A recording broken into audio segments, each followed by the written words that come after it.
once I switch this, hold on. All right, where are we? Why isn't this going? As soon as this goes online, okay, Facebook's up, Twitch is up, YouTube should be up. Here we go. Flying plugins. So now I can see you type in the chat. You should be able to see me type if I do type in the chat. In fact, even if you type in Discord, it'll go. Right. So here's another link. You could use the old link probably, but this new link will definitely work. And now I'm going to actually, should I? Yeah, if I don't mute now on Discord, you're going to hear me twice. The trouble is you won't be able to hear Reaper in real time, but that's okay. Let me do. I'm going to mute Discord now. And the next time you hear me talk is going to be with all the latency of YouTube. But so again, I'm going to find a kind of craptastic part of this. I'm going to find this as much bleed as I possibly can on this kick drum. But there's a huge problem in that this is a studio drummer, and this is something that 99% of people out there are never going to encounter. They're always going to have a worse drummer than this. So it's going to be a little bit hard to get to show the problem that we normally want to show. But let me play this anyway.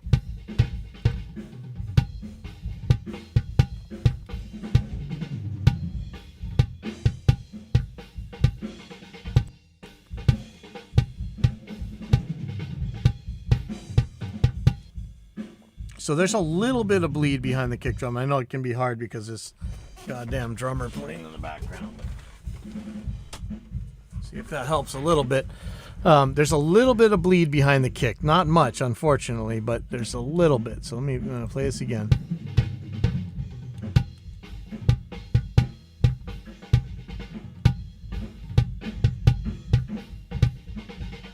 So this is a professional drummer that tends not to put drums on top of drums, so it's really not that much of a problem. But I'm going to show that even with this, you know, if I really wanted to crank the treble up or something, let's try that.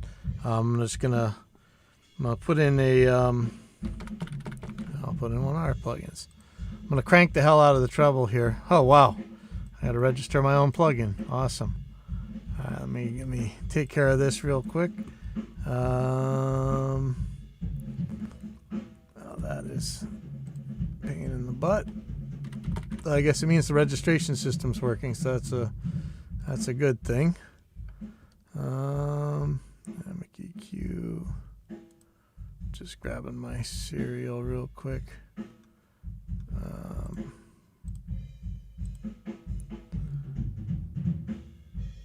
Oh, you know what? I never register dynamic EQ to myself. Well, that'll do it. All right. So let me do that real quick. I thought I had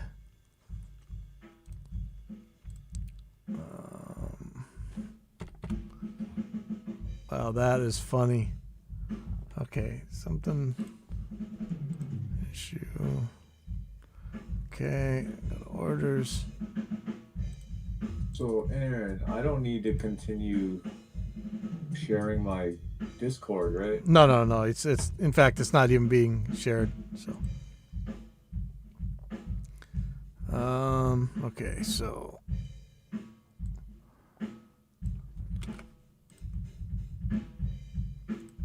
just putting in my numbers real quick.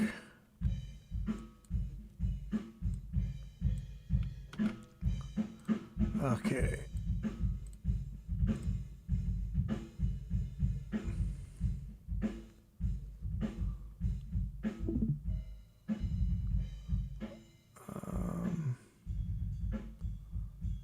Okay.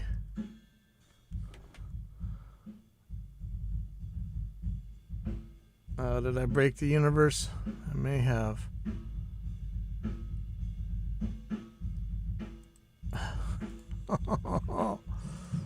Oh my.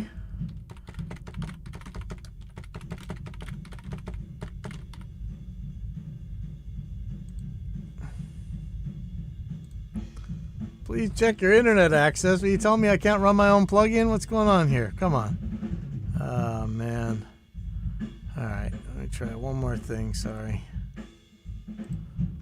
Oh, wrong one. Okay, that makes sense.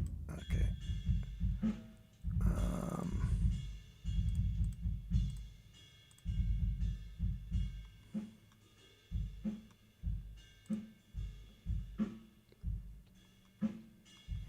There we go.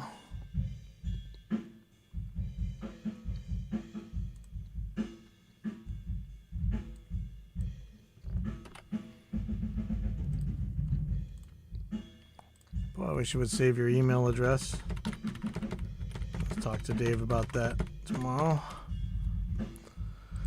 Okay, that should work. All right, there we go. Okay, so let's say I wanted to crank the hell out of the treble here.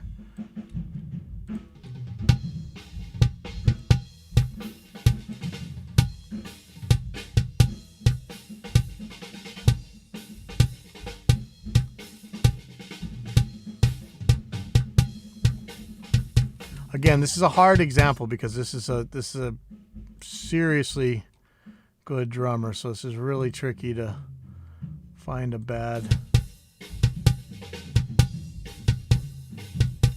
Well, this section might work. What is this new C-shaped thing on Reaper? That's interesting. Okay, so I'm gonna loop this section.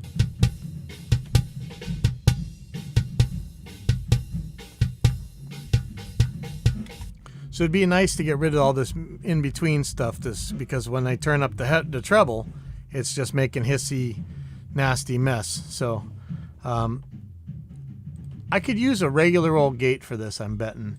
Let's see. I bet you this works just fine.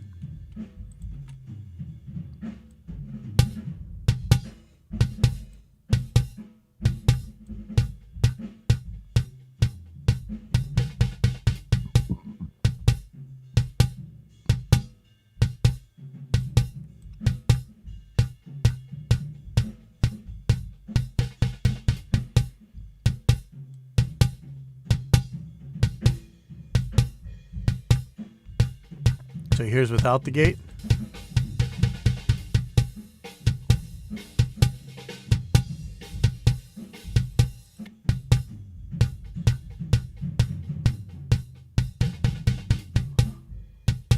Okay, so even a regular old gate works just fine. Let's pull what used to be the most advanced gate out there, made by yours truly, way back in the day, or designed by yours truly and made by a coder with real coding skills.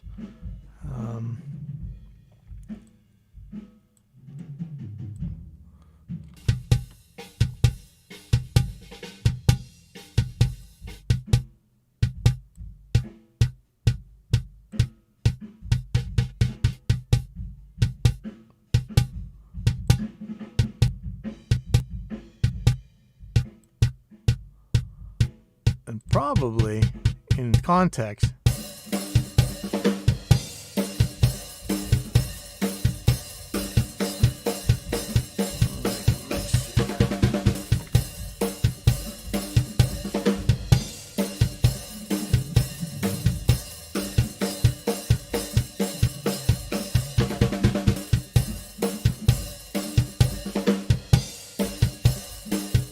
Is that hold feature a common thing on plugins? it's common to Dynamics plugins that I design. It's on some of. I didn't come up with it, but you'll see it on some of them. But this is Regate. This is one of my early designs here. So, but this does okay. And if I really wanted to say, hey, I want just the kick to trigger this. Let's see. How would I? Let me pull up a spectrum analyzer.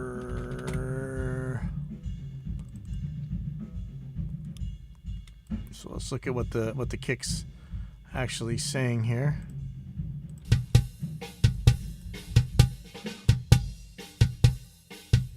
So it looks like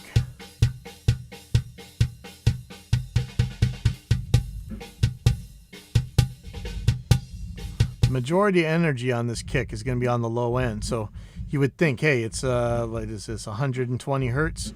Why don't I have the detector listen to 120 hertz? And that should be what opens it up. So let's take a look at what happens if you do that. So I'm going to set this thing to preview filter, which is the equivalent of our key listen sort of, but it doesn't give you any visual cues. But I'm going to set this so that it's going to be around 120 hertz. So I'm going to set the high end at, like, let's just say 150, and the low end let's see, at 100. So let's listen to what this sounds like.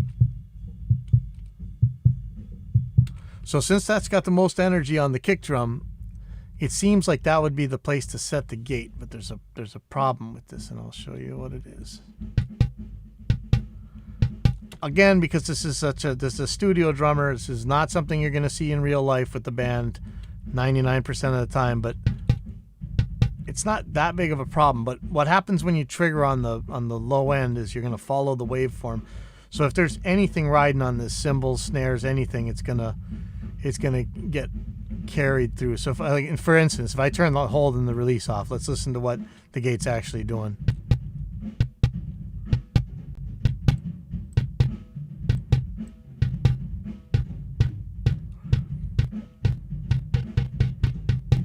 It's really staying on, and if I shorten it, or if I make the threshold higher, it's kind of asking for it. You know, I can clean that up somewhat with the hold and the release time. You can actually make a pretty nice sound. But another thing is, it actually takes that waveform some time to develop. So if I really wanted to get, you might see, if I were to glue this right now, you would see that I'm missing the beginning of this waveform, even though I have pre-opened it set to 2 milliseconds. So if I were to put this pre-open to like 20, we're going to get the front back.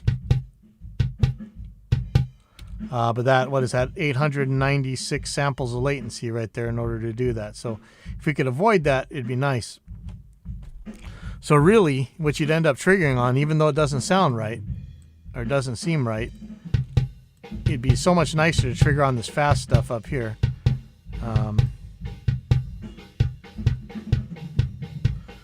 But the problem with this at 3K here, you see there's not very much difference between the kick and the bleed, the snare and the cymbals and whatever is coming in the back of it.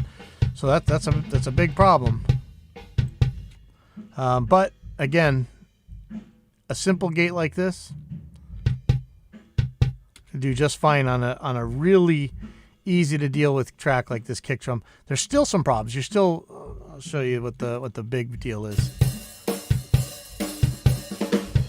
Before I move on to something like a tom, I'm gonna pull up the multiband gate instead now.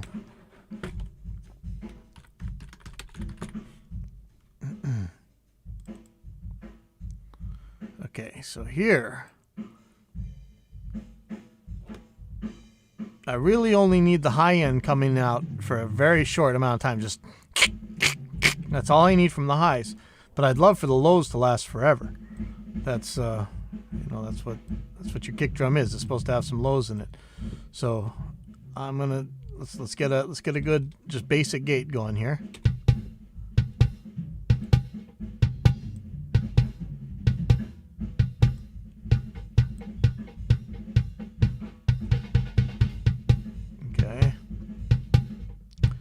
So I'm going to look at this high band here, and I only need that splat for just the shortest amount of time.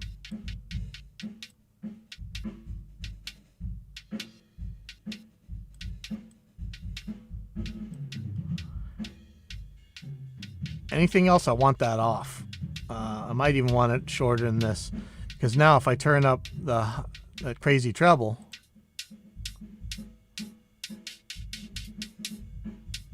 all I'm getting is that kick splat. I'm not getting any snare. I'm not getting any cymbals. Okay, but I want the low end to last a long time. So that's a problem, right? So let's look at the low end. So if I had a normal gate, I'd have the low end set exactly the same as the high end, and this is what it would sound like. Which in this case isn't that bad. Let me turn the threshold up a little bit.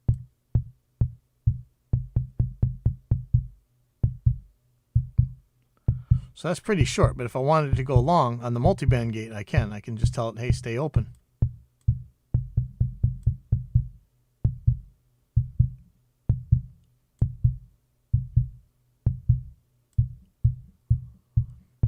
In fact, if I want it to stay open for a real long time, I can.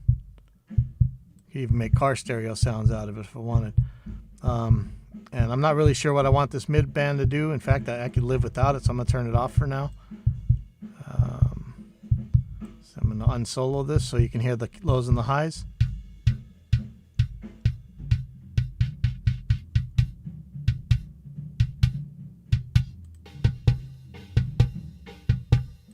And if I wanted the mid just normal, so I could put it back on.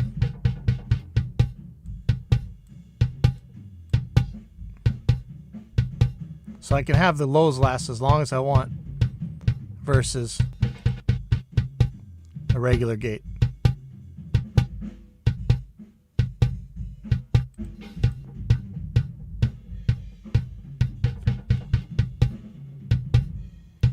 I'm not sure what kind of bass those headphones put out, but I could exaggerate this and bring this into the higher end.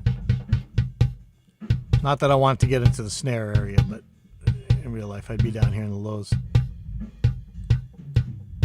And really I'd probably drop this mid out of here, or at least turn it down.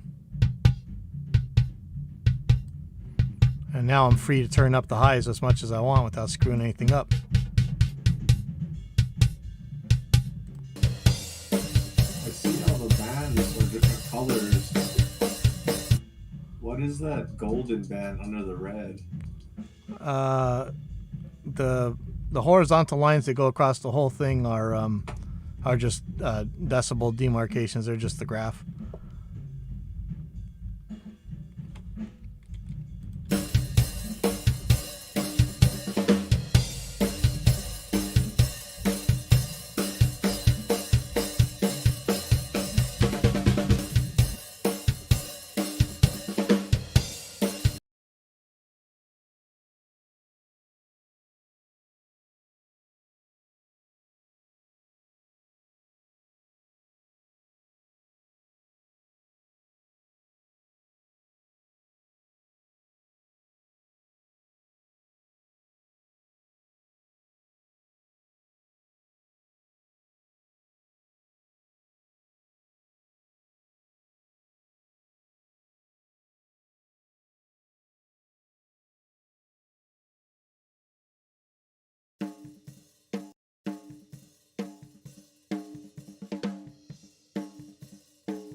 Oh, okay, shoot. Oh, wow. Why was my mic off? Okay, here we go. Now my mic's on. Okay, so if you didn't hear any of that, this is the gold signal is just the crossover section of the between the two bands. We have to make those bands scale a little bit better, so that'll be easier to see. So the other problem that people really run into is the snare, is the hi-hat mic leaking in, the hi-hat leaking into the snare mic. And most drummers, the hi-hat is going to be just as loud as the snare in the snare mic. You're not really going to run into drummers like this guy very often. And so this isn't really that big of a problem, but here's, if I were to have to use a normal gate for this, and I wanted the cymbal noise out of the snare, I'd have to make the snare pretty short. So listen to what it would sound like.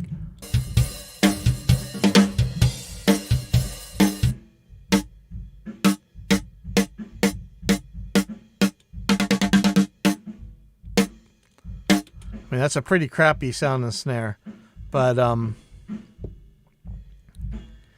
in context with the overheads, it might be okay. Let's listen.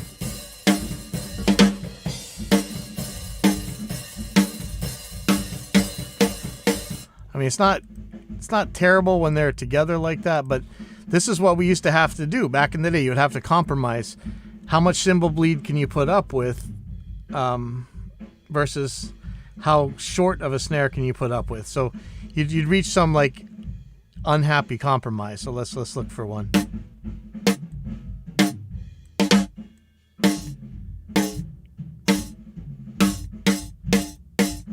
And let me put that in context with the overheads.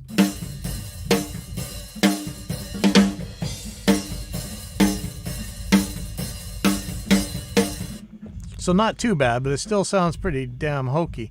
So let's try a multi-band gate on this. Okay. So now I'm going to look at the cymbal chunk here. Let's solo the high end. I'm just going to listen for the part of the snap that I want out of the snare.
So I can make the highs as short as I want, but I can make the lows not so short. So I'm going to solo the low end of this, somewhere around that snare's resonant frequency. Really interested in this second one up in the 350s, but I'm going to get this fundamental here.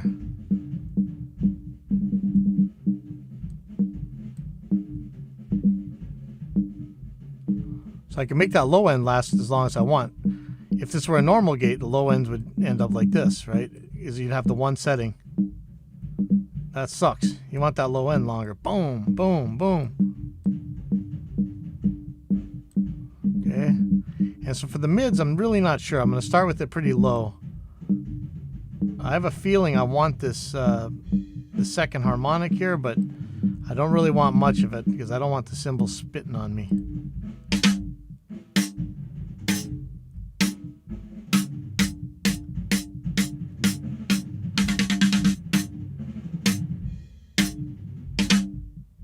Wow, I like that. And so compared to this is a regular gate.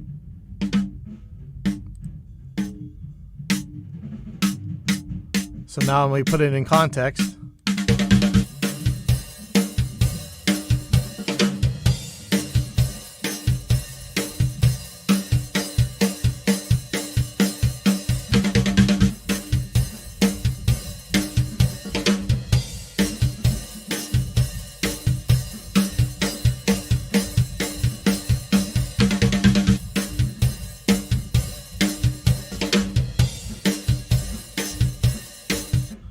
This is interesting. There's going to be like an out of phase snare here. Interesting. What does that sound like soloed?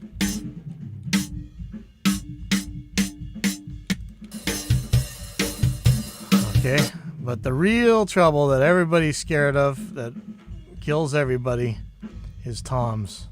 And even the best drummer in the world, I'm betting these toms are going to sound, it's going to be a lot of cymbals. If you're looking at Reaper spectral peaks, you can actually see the way I have it colored for me. View spectral peak display settings.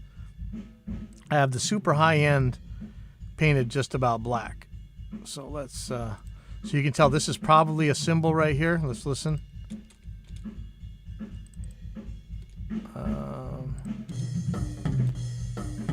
So it's a cymbal, and it's the high end thwack of the snare where it starts to turn slightly purple, and then it's black again. Here's a guarantee you can be a lot of cymbal here. So even the best of drummers, there's going to be a lot of cymbal in the tom track. Again, you're never going to see this much isolation. This isn't typical, but it's still, you can still hear a problem. So let me play the tom with the cymbals. Oops, let's not repeat right there. Make a longer repeat.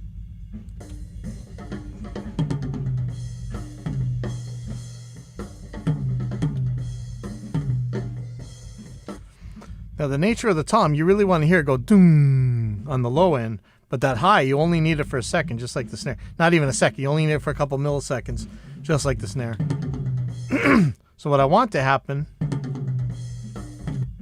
I want the highs to cut off before that cymbal starts, but I want the low to keep on going. Okay, so this...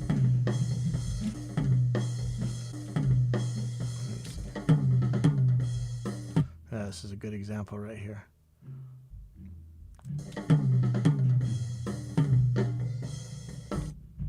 So again, if I put a normal gate up, you're just going to end up with a really short...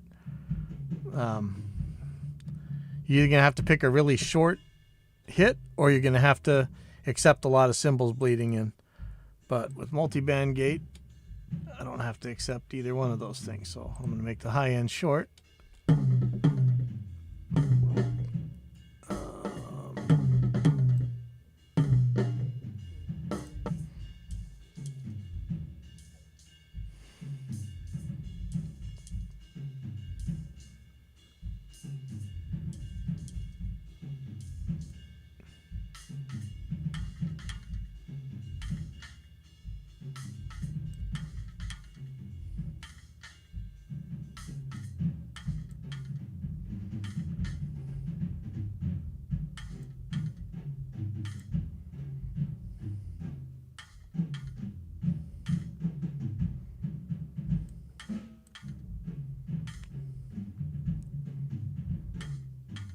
Let's look at where the low end is here.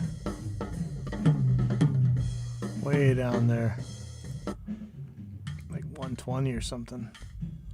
So I'm going to make these lows last forever.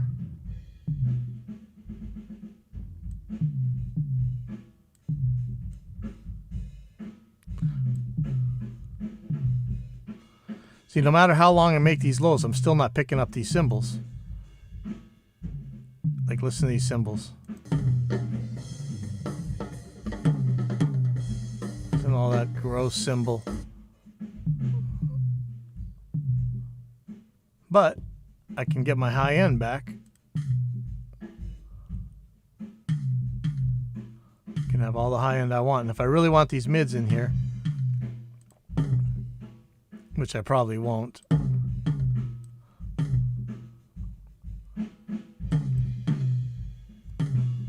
and if I want to do something crazy like putting exciter on here, I can.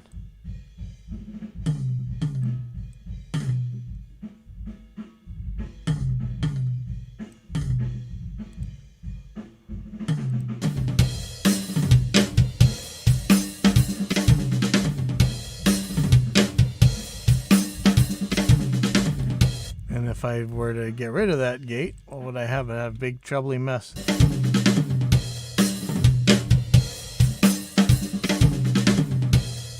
So wait, did I see that correctly? You pulled out the highs and the multiband and then turned them up in another plugin? Kinda.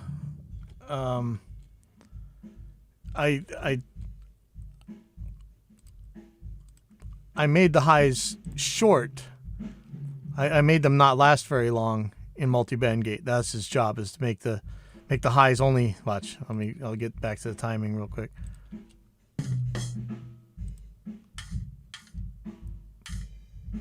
So I'm going to make the highs only last for the shortest amount of time. Oh, I see.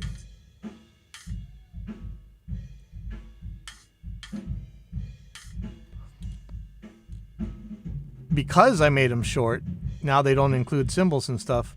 I can put on crazy things that turn the highs up without doing the cymbals. Watch, if I turn this off here.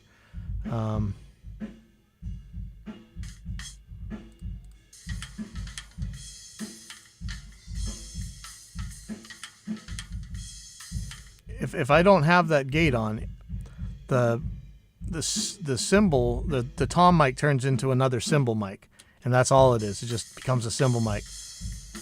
The point of this gate is to not turn your tom mic into a cymbal gate. So if I turn it back on, or into a cymbal mic, so if I turn it back on, the cymbals, I can get the cymbals out of there, but I can still have the lows last as long as I want.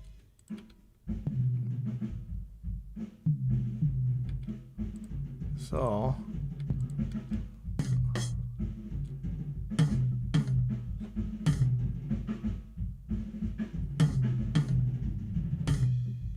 unfortunately he's doing like a stick twirl on this thing, but when I put it in here in context,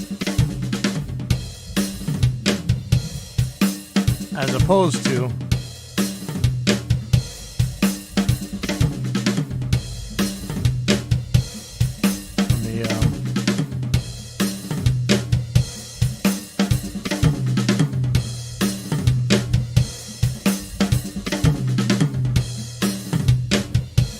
watch how it cleans up when I turn it on.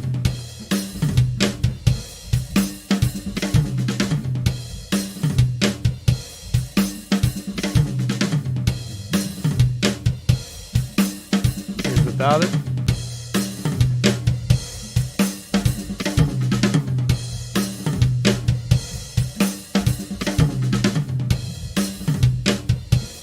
In fact, so if I were to do something really evil, like put a compressor on there, like most people are going to do with their toms, watch what happens. So let's get rid of the gate.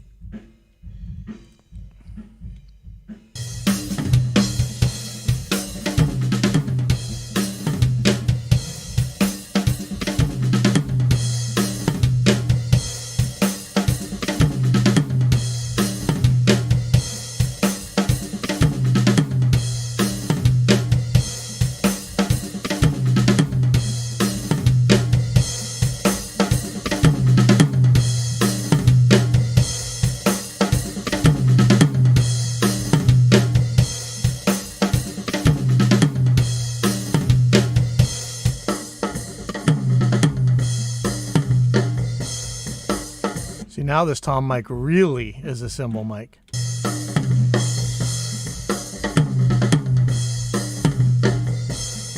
But watch this.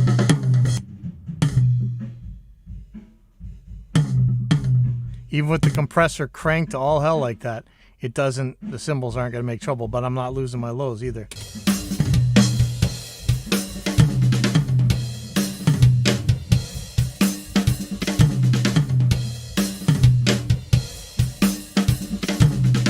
Without.